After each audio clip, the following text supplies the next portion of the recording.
अगर आपको अध्यात्म की ऊंचाई पर चढ़ना है तो एक शब्द याद कर लीजिए, सहनशीलता, तितिक्षा।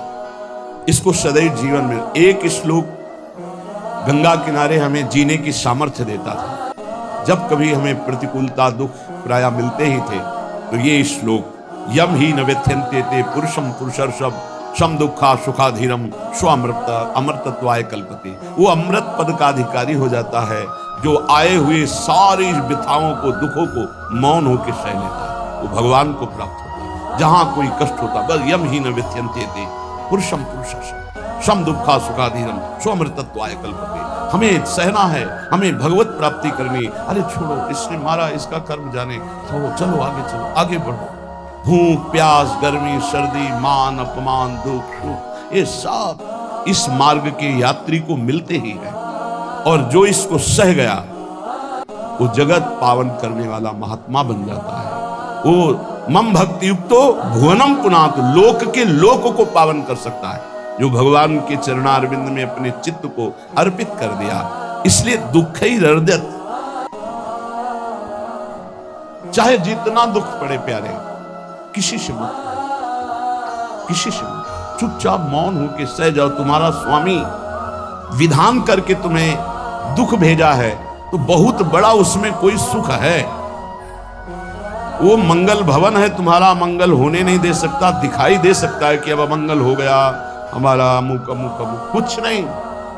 धैर्य पूर्वक अपने मार्ग में सीधे चलते रहो। उसका विधान आया है, वो दुखद हो या सुखद, सुखद है तो हर्षित मत हो, दुखद है तो शोकित मत हो, आगे बढ़ो। देखो ये अध्यात्म है, ये कमर कस लो कि इस जन्म में मुझे इस भव समुद्र से पार होना ही है। ये जो कमजोर दिल के होते हैं ना, अनुकूलता जहां मिली तो बोले जब से हमने भक्ति शुरू की सब काम चकाचक बन रहे। ये भक्ति का फल नहीं है, भूल मत करना।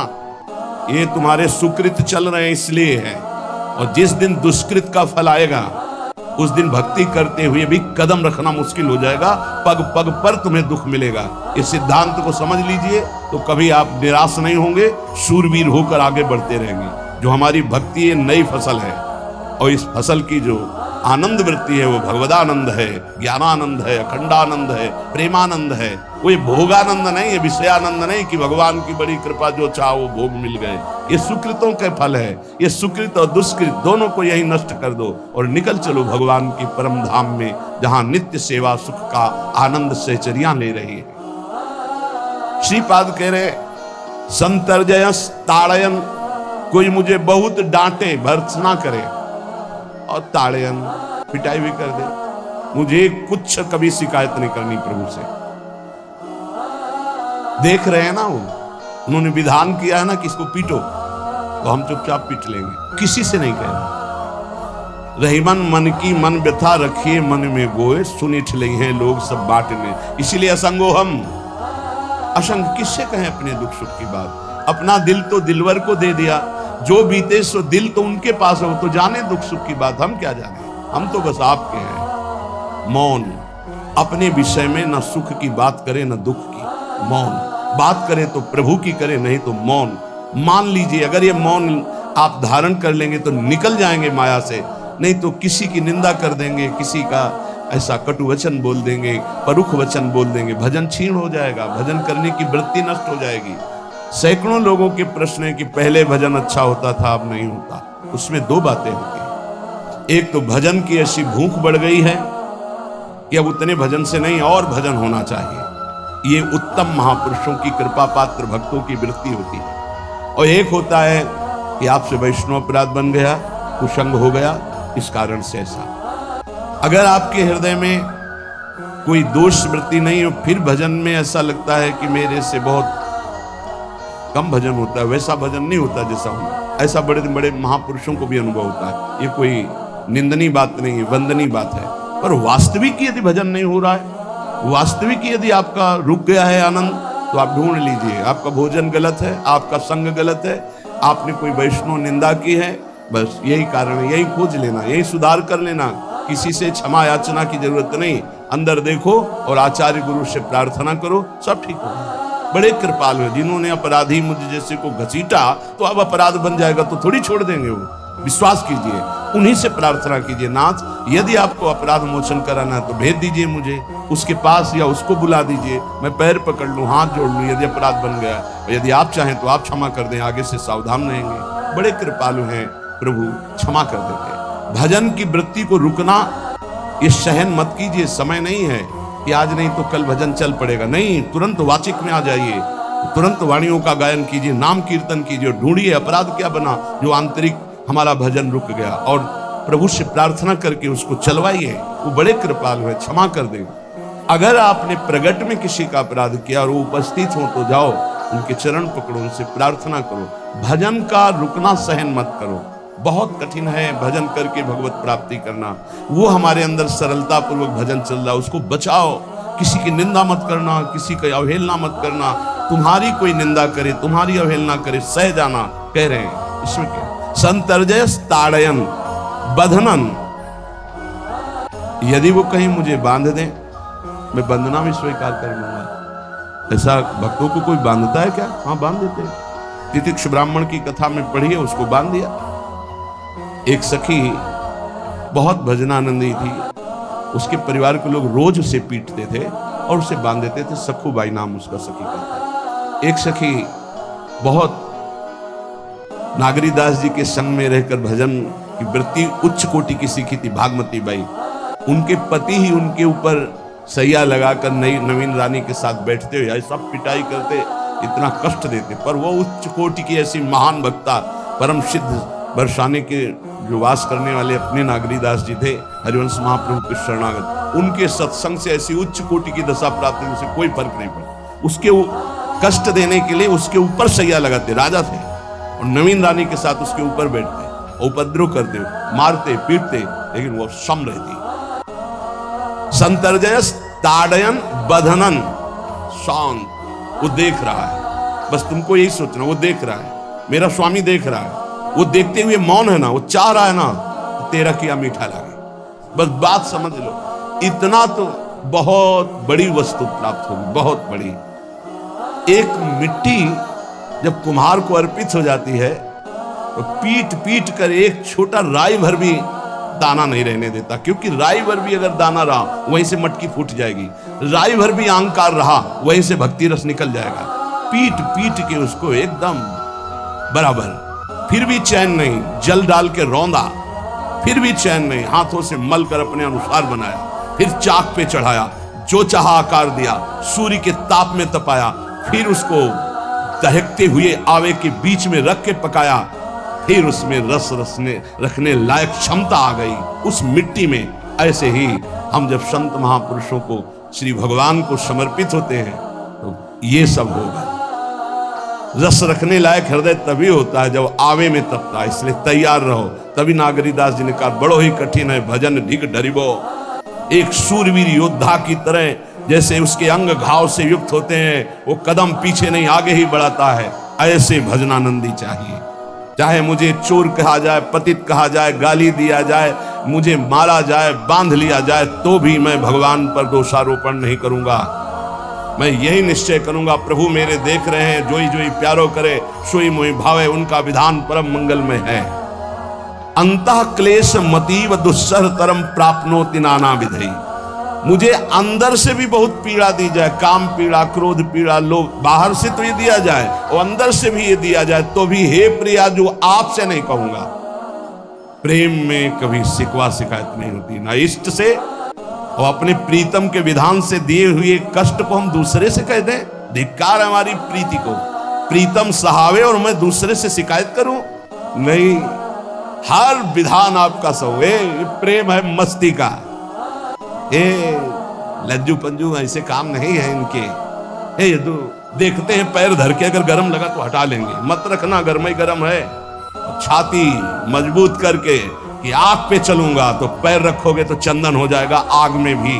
पूरे जीवन की बात कह रहा हूं, पूरे जीवन की। सोचो उस समय जब 13 वर्ष की अवस्था है और घर से निकले थे, कोई साथी नहीं है, कोई समझाने वाला नहीं, और आज इतना जीवन हो गया इसी यार के सहारे हुआ।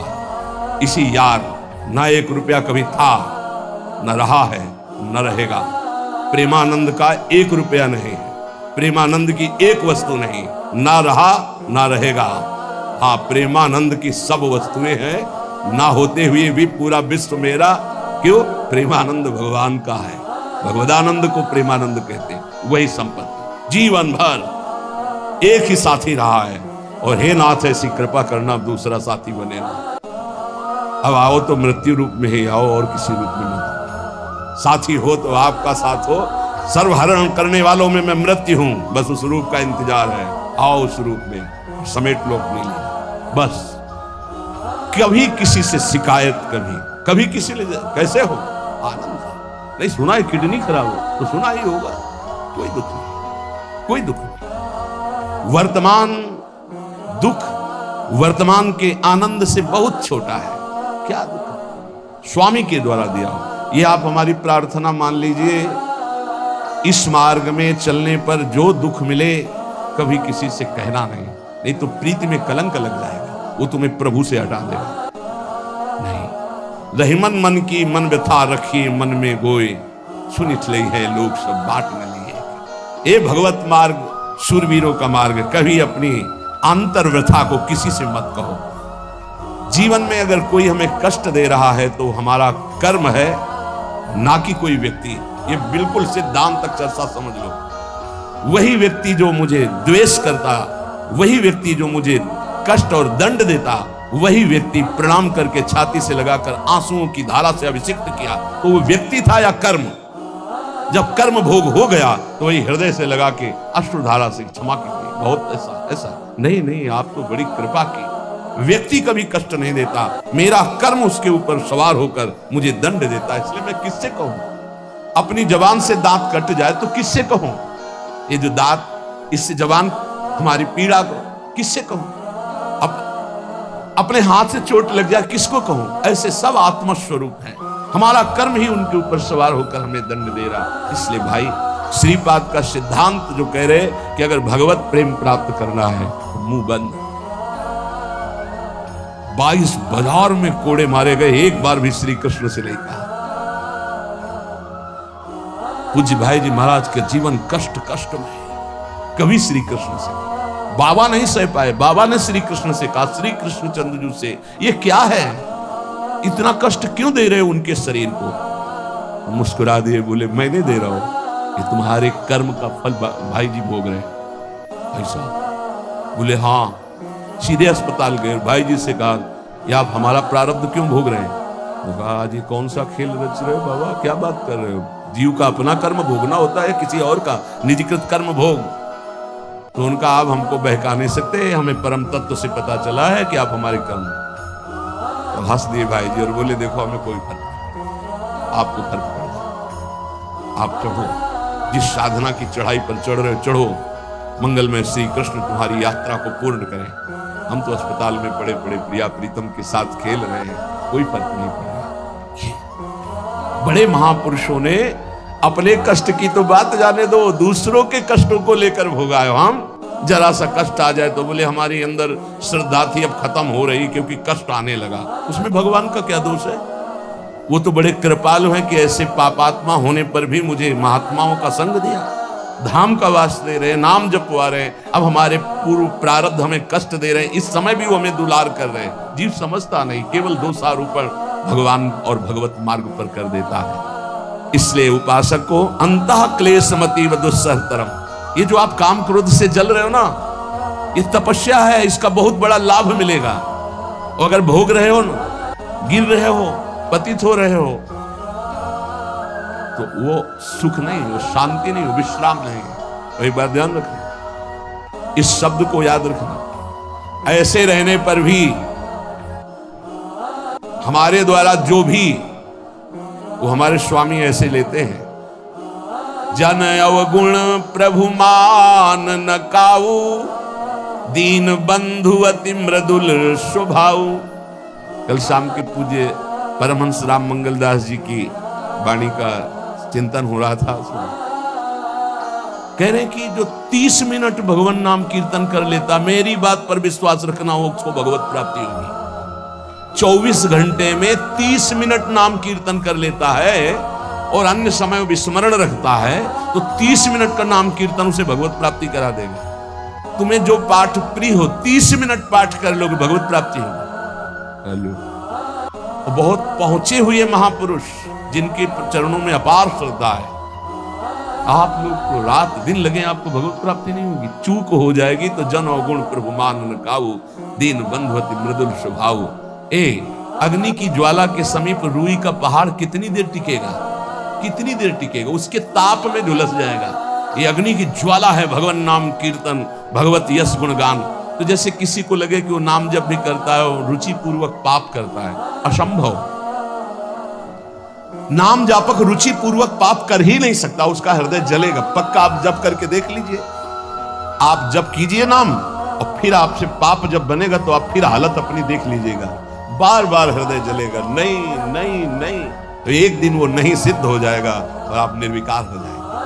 इसलिए अंतः क्लेश, अगर बुद्धि मति वो अति अंदर क्लेश आ रहा है, कभी काम आ रहा है, कभी क्रोध आ रहा है, कभी लोभ आ रहा है, कभी मोह आ रहा है, ये आता रहेगा जब तक भगवत साक्षात्कार नहीं होगा। ऐसा मत समझो कि 2-4 महीने जब करेंगे तो हम सिद्ध हो जाएंगे, ये आता रहेगा। ये बहुत भागवतिक शक्ति से संपन्न है विकार, कोई साधारण नहीं है कि तुम माला जपोगे वो नहीं आएगा, माला जपते समय ही आएगा। ये भागवतिक शक्ति से संपन्न है। काम क्रोध लोभ मोह तब त्रिभुवन को परास्त कर रहे हैं, ये भगवान के पावर से शक्तिमान है। तुम्हारा अहंकार जब गलित हो जाएगा तो इनका आना ही बंद हो जाएगा। जब तक अहंकार रहेगा तब तक ये आते रहेंगे। तो जो तुम्हारे अंदर जलन हो रही, मत कहो किसी से, सह जाओ, यही तपस्या हो जाएगी, यही भगवान की प्राप्ति का हेतु हो जाएगा। प्रभु के लिए थोड़ा कष्ट सहकर आप आगे बढ़कर देखिए वो कितना आपको प्यार देते हैं। यही कष्ट सहना है, आंतरिक विकारों को सहना, बाहरी प्रहारों को सहना, कभी किसी से ना कहना, ये भक्तों का स्वभाव। मौन, इसीलिए वाणी से मौन, कुछ ना बोलना। हमने एक संत भगवान को देखा है, 22-23 वर्ष पहले वृंदावन में, कच्चा मार्ग था, एक बोरा रखते थे ऐसे, पागलों जैसा भेष था। जब रात्रि के 11 बजे वापस यमुना किनारे से प्रसाद पाके यमुना किनारे गए, यमुना किनारे से जब लौटते थे उनको देखते थे अकेले वो बैठे, उनकी मुद्रा देख के लगता था भगवदानंद में डूबे हुए। नजदीक बैठे, बोरा उठाया, चल दिया। पीछा छोड़ने वाले थे नहीं, पीछे तो उनका क्या बात है, क्यों पीछे? अब संत वेश हमारा भी तो मर्यादा से ही बोलेंगे, तो कुछ नहीं, केवल जानना चाहते हैं आपको। तो कालीदह की इधर एक तमाल का पेड़, जो श्वेत रंग का एक वस्त्र वृक्ष है, उसका मुझे नाम नहीं याद आ, गुलर जैसा, और वो तमाल में लिपटा हो, अब भी है, दाहिनी तरफ है। ये जो खाली जगह पड़ी ऊंची, जो अपने दाहिनी तरफ बर्फ फैक्ट्री के आगे जाते हैं, उसी के नीचे बैठे। हमने पूछा आपकी स्थिति देखकर मुझे लगता है आप हर समय भगवदानंद में डूबे हैं। तो जब लगता है तो प्रश्न क्यों करते हैं? तो आपकी वेशभूषा देखकर तो बोले जगत से बचने के लिए ये वेशभूषा है। एक बोरा ऐसे जैसे कोई बीनने वाले होते हैं, कबाड़ बीनने वाले, ऐसे बोरा ऐसे गमछा लगाए हुए थे, पूरा शरीर खुला, कोई साधु का वेश नहीं, कोई चिन्ह नहीं, और उनकी स्थिति भगवदानंद में थी। उनका ये किसके उपदेश, किस मार्ग के उपदेश, किस इष्ट की आराधना से आपको ऐसी स्थिति प्राप्त हुई? बोले प्रथम पूज्य श्री स्वामी राम सुखदास जी महाराज का सत्संग हुआ, इष्ट देव श्री कृष्ण, इष्ट ग्रंथ गीता, उसी की कृपा से मुझे ऐसा, मैं भारत के हर तीर्थों में वास करता हूँ, भ्रमण करता हूँ, असंग रहता हूँ, और यही वेशभूषा है बड़ा अंदर से। तो भोजन प्रारब्धवशात जो सामने आ जाता है उसे पा लेता हूँ, नहीं आता तो खा लेता हूँ। तो अगर हम मधुकरी ले आए कभी आप जैसे तो पा लेंगे, बोले दे देंगे तो पा। दूसरे दिन मधुकरी लेकर रोज हमारी उनके चरणों में श्रद्धा, क्योंकि उनका रहना और चिंतन दोनों, रहनी और चिंतन बड़ी प्रशंसनीय, जो वीतराग परमहंस हो गया अक्षर सा वैसे कुछ बात सुनी, केवल बोरा वो नाटक के लिए, बोरा के कोई समझे कबाड़ मिलने वाला, और एक गमछा से रंग बिरंगा, बस कुछ नहीं, कोई भागवतिक चिन्ह नहीं। एक दिन देखा वो बड़े मक्खियां भिन भिना रही, तो नजदीक गए, क्या हो? चुप जाओ, इनका बोली ना, बोले वमन और शौच दोनों हो रही है, शरीर बिगड़ गया, तो उनका औषधि के लिए व्यवस्था, बोले इसलिए कह आप बच जाइए। हम कहा हमें बता तो दीजिए क्यों नहीं। तो बोले आया हुआ प्रारब्ध है, इसको हंस के भोगना। ऐसे कोने में साइड में ऐसे पेड़ के किनारे पड़े 2-4-10 दिन जो भी व्यवस्था उनकी हुई, फिर वो हमको दर्शन नहीं मिले, अन्य तीर्थों में चले गए। ऐसा महापुरुष। क्या हम अपने शरीर को इतना प्यार करें कि भगवान से श्रद्धा हो जाए, भक्ति मार्ग में हम लड़खड़ा जाए, फिर सत्संगी किस बात का। ये पक्का समझ लीजिए, ये जो भगवत मार्ग है ये शूरवीरता का मार्ग है, सहन करने का मार्ग है। जितने भी महापुरुषों के चरित्र हैं आप पढ़ करके देख लीजिए, भगवान के चरित्र से भी ज्यादा लाभ भक्त चरित्र सुनने से इसलिए होता है कि हमको लगता है कि हमारे जैसा जन्म लेकर इतना कष्ट सहकर इस ऊंचाई पर पहुंचे, ये बड़ी बात है कि वो जीवत्व से हमारी तरह पैदा होकर ईश्वरत्व को जाता है। इसलिए भक्त चरित्र में विशेष बल हमको प्राप्त होता है। क्या क्या कष्ट सहते, और आप खुद देख लीजिए, आपको जितना कष्ट है उससे बड़ा सुख है कि नहीं, अंदर देख लीजिएगा तो इसी से अनुमान लगा लीजिए। जितना बड़ा कष्ट उससे कई गुना बड़ा सुख भगवान देते हैं, तभी वो उनका यश गाते रहते हैं। ऐसे थोड़ी होता है कि हमारे भगवान का हम भजन करते, हमारे साथ न्याय नहीं हुआ। न्याय तो सही बात नहीं हुआ, नहीं तो तुम्हारी दुर्गति हो जाती है। सही बात में उन्होंने न्याय नहीं किया, पक्षपात किया है तुम्हारा। अगर वो सही न्याय करते तो ईमानदारी से कहते हैं, केवल नरक के कीड़ा ही बनना पड़ता और कुछ नहीं है। खूब देख लो, डबल चेहरा होता है, एक सामने का चेहरा देख रहे हो और एक एकांत का चेहरा होता है, डबल चेहरा होता है। और भगवान डबल रखो चाहे तिबल, सब देखते हैं। सब हम बैठे हुए देख लो ईमानदारी से वृंदावन की भूमि। एक चेहरा है जय श्री राधे, वो एक चेहरा है जो राक्षस है अंदर बैठा। देख लो, अंदर देख लो, बिल्कुल इस समय सीसी कैमरे में हो, अंदर देख लो, एक राक्षस बैठा है। और उस राक्षस ने जो जो करवाया, आप लिखो रजिस्टर में, तुम्हें याद है जितना, और इसके बाद आप न्यायाधीश बनो, फिर आपकी क्या दुर्गति होती उसका। इसलिए ऐसे होता है, हे प्रभु, तभी त्राहिमाम मचता है, तब उनकी कृपा नजर आती है। कि बोले भगवान ने न्याय नहीं किया, हम कहते सच्ची बात तुम कह रहे हो प्यारे, न्याय नहीं किया इसीलिए बचे हुए हो। अगर वो न्याय कर देता, पक्षपात न लेता तुम्हारा, तब तुम्हारे होश उड़ते, चाहे जो कोई हो, अपना रजिस्टर जांच के देख लो। इसलिए कहते हैं कि सबकी जीवनी शुक्ल पक्ष की लिखी जाती है, कृष्ण पक्ष की तो केवल उसी की छाती जानती, दूसरा नहीं। हृदय में जितने विकार, हृदय में जितना अंधकार, हृदय में जितना कूड़ा करकट, वो तो हम जानते हैं कि हमारी स्वामिनी की कृपा ने कितना निर्मल किया है। तब उनकी स्वामिनी जी मुझ जैसे अपराधी के अपराधों का विस्मरण करके आप ऐसी करते, तो आपको लगता है कि संतों की एक दैन्य भाषा होती है। नहीं, ईमानदारी से संत कभी झूठ नहीं बोलते। जैसे कह रहे हैं कि मौसम कौन कुटिल खलकामी, तो अंतर ये होता है कि आंख में जैसे थोड़ा पड़े तो बहुत बुरा लगता है, और पीठ में इतना बड़ा तिनका चला जाए तो कुछ समझ में नहीं आता। संतों का हृदय आंख जैसा होता है, थोड़ी सी भी गलती में हाय हाय मच जाता है, धिक्कार है तुम्हारे जीवन को, अपने को तुम क्या समझते हो, क्या है तुम्हारे अंदर विचार। और जो मलिन अंतःकरण वाला था, भारी भारी पाप करके भी उसको पश्चाताप नहीं होता। संत जनों को एक पाप की जरा सी वृत्ति की आभास स्फुरना, वो पूरा पाप नजर आने लगता है उनको, क्योंकि इतना निर्मल हृदय होता है। तो सच्ची कहते हैं कि जैसे घोड़ों की लगाम पकड़े हुए श्री कृष्ण अर्जुन की बैठे हैं, ऐसे अपने भक्तों की लगाम पकड़कर बैठ जाते हैं, तो यात्रा अध्यात्म की ऊंचाई की चलती, किसी की सामर्थ्य नहीं। इसलिए सब भक्त ऐसे तो आपको मिलेंगे। जहां सामर्थ्य की बात है वहां केवल श्री भगवान की कृपा है। इसलिए बाहर की पीड़ा और अंतर की पीड़ा अपने प्रीतम के द्वारा दी हुई मानकर सह जाओ, तो आगे प्रीतम तुम्हारा स्वागत करने के लिए खड़े, पक्का समझ लेना, पक्का। और वो देंगे ये पीड़ा, क्यों देंगे? इसी पीड़ा में पता चलता है कि तुम्हारे मन की सुई किधर जा रही है। प्रताप राय जी महाभागवत थे, बड़ा चरित्र है। उनके यहां एक व्यापार चलता था कुल परंपरा से कि आपको अगर रुपए की जरूरत है तो आप अपना स्वर्ण आभूषण या कुछ रख जाइए गिरवी, और रुपया ले जाइए, और ब्याज से तो रुपया दे जाइए, अपने मूल गिरवी ले जाइए जो रख के गए। यही उनकी कुल परंपरा से था। तो उसी के आधार पर कुल परंपरागत कर्म कर रहे थे, निरंतर नाम जब भगवत आराधन में मगन। अब नाम जब भगवत आराधना और ईमानदारी से कार्य, तो बड़ा सब खूब धन संपत्ति, बहुत आनंद, और भक्तजनों के खूब भोजन होते, भंडारे होते। तो जो चिढ़ने वाले, जलने वाले लोग हैं, वो जलते थे कि करता तो ये कुछ है नहीं, खूब जय जय मच रही है चारों तरफ, इसको नष्ट किया जाए। ये किसने बीज बोया? अरे बोले दुष्ट स्वभाव ने। नहीं नहीं नहीं नहीं, भगवान ने किनको हुस्काया? डंडे को। क्यों? अब झंडा फहराओ मेरे भक्त के यश का। उनके हृदय में जलन हुई। वहां का काजी और मिल गए 3 लोग और उन्होंने कहा कि इसको नष्ट किया जाए। बोले बस आप सहयोग दो, नष्ट तो पक्का। बोले कैसे? बोले प्लान तो सब हमारा बन गया। अब झोली में कंकड़ भरे। प्रताप राय जी, बेटी का ब्याह है, 10,000 मुद्रा चाहिए।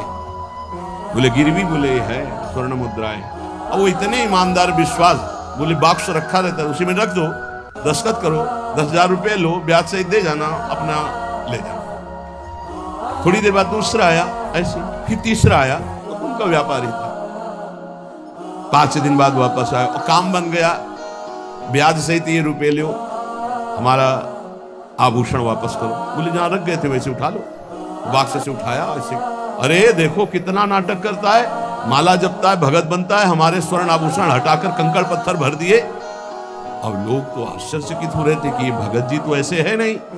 इतने में दूसरा आया, उसने भी वही नाटक शुरू। तीसरा आया, उस अब तो पक्का हो गया कि पाखंड करता है। लोगों की श्रद्धा को कपूर कहा गया। कपूर ऐसे बाहर रखो ना तो उड़ जाता है ना, ऐसे ही श्रद्धा है। अगर उसको आप मजबूती, विश्वास की मजबूती में नहीं रखोगे तो श्रद्धा उड़ जाएगी। अब तो सब कहने लगे कि प्रताप राय तो बहुत ही पाखंडी निकला। अब हाहाकार मच गया। इसके बाद काजी, वो तो सब मिले हुए थे, काजी ने बादशाह के सामने बात पेश की। काजी के इशारे से बादशाह ने हुक्म दिया इनको बंदी बना लिया जाए, सारी संपत्ति जब्त कर ली जाए।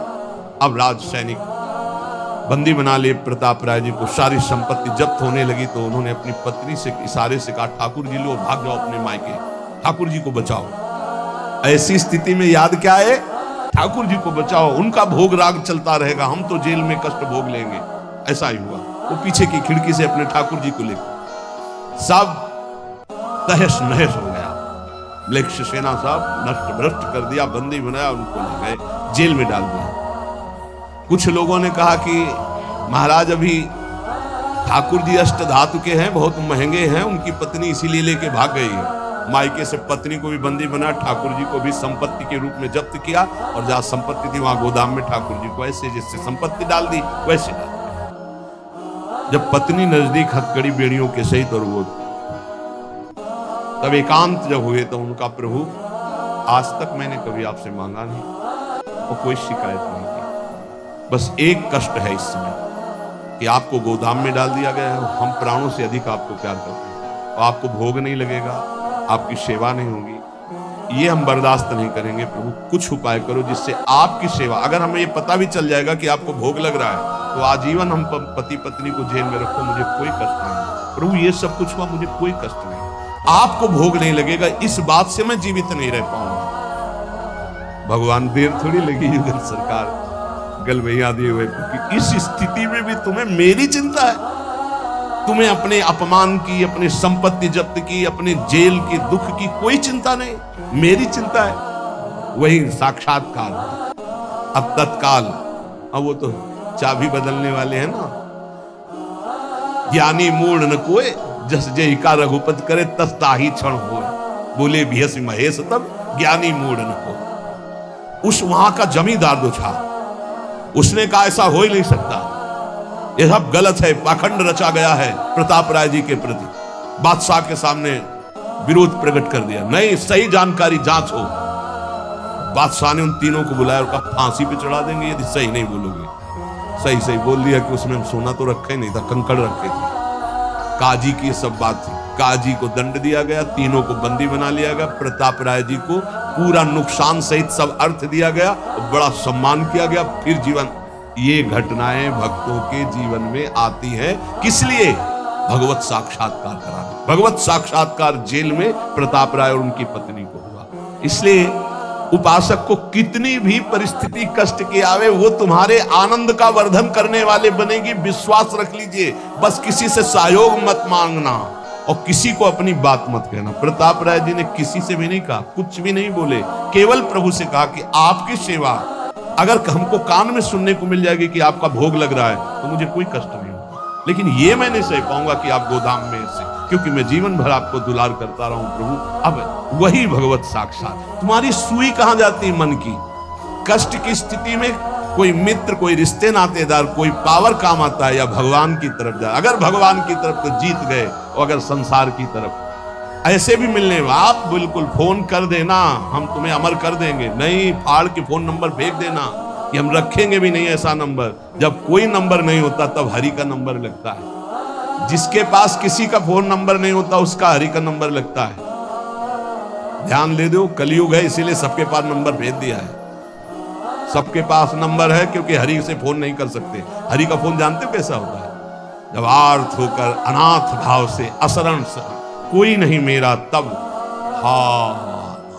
वो फोन नंबर भाव से मुझको पुकारे तो भाव से बेड़ा पार है।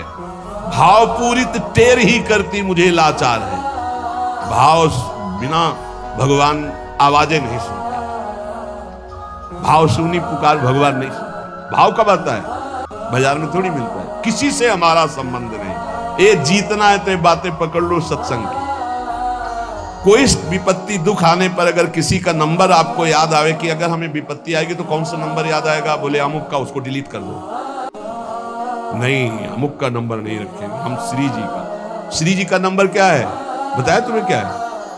बस कोई नंबर नहीं तो श्री जी का। हे लाडली, हे प्रिया जी, कोई है ही नहीं अपना, कोई है ही नहीं तो कौन है? सच्ची बताते हैं, एकदम नंबर। 1 घंटी में फोन उठा लिया जाता है।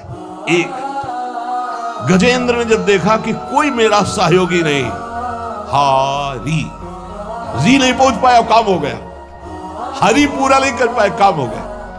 गोविंद यही प्रकट हो गए, वस्त्रावतार। ये नंबर है हरि का।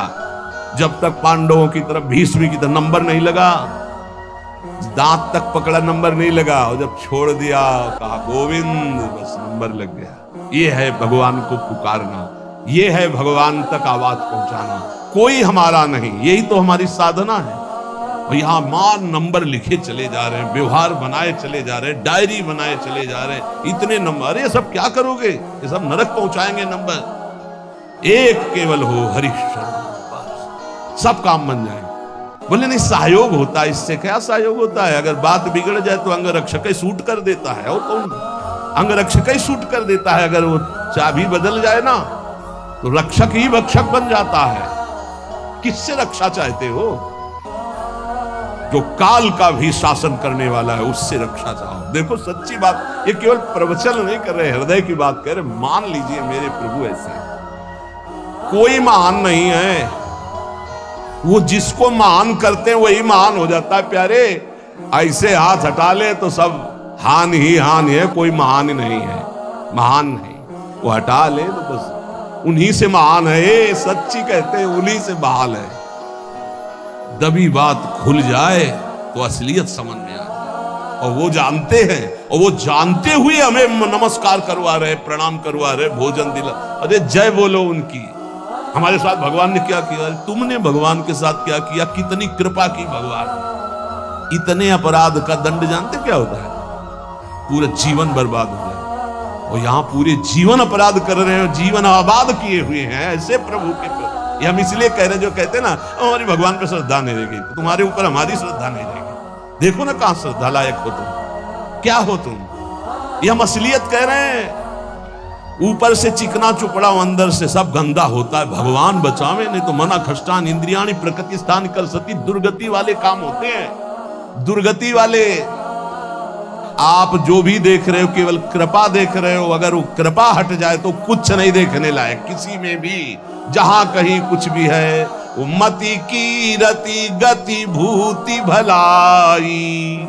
जब जेहि जतन जहां जेहि पाई, सो जानो सत्संग प्रभाव। लोक कहूं वेद न आन पाऊ।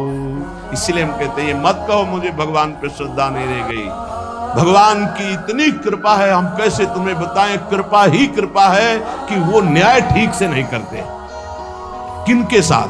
एक बार जो कह दे राधा, एक बार हरि, एक बार कृष्ण, तो पक्षपात ले लेते हैं। अगर पक्षपात ना लेते, ठीक से न्याय करते, तो करोड़ों कल्प रो नरक मिलता, फिर भी उद्धार नहीं होता। इसे आचरण सबके अंदर है। देख लो, 15 मिनट के अपराध से जीवन भर आपको भारत की जेल में सड़ना पड़ेगा। वो वैसे कितने अपराध हैं उनका, जिनको तुम इस कानून से अनुमान लगा सकते हो। वैसे कितने अपराध किए, लेकिन स्वामी ने कभी एक चाटा नहीं लगने दिया और निकाल करके आपको परम पद की तरफ ले जा रहे। कृपा नहीं दिखाई दे रही? तुम सत्संग, नाम जप, भगवत यश गायन, भगवत लीला, भगवत धाम, ये तुम्हारी साधना का फल है क्या? ये कृपा का फल है। तुम अपने को देखो और कृपा को देखो, तो यही बलिहारी जाएगी कि जासु कृपा नहीं कृपा आघाती। जिनकी कृपा कृपा करने से आघाती ही नहीं है। इसलिए अंतः क्लेशमति विदुस्सहतरम प्राप्नोति नाना विधि। नाना विधान से यदि अंतर बाहर कष्ट मिले तो चुपचाप सह जाना, राधा राधा राधा।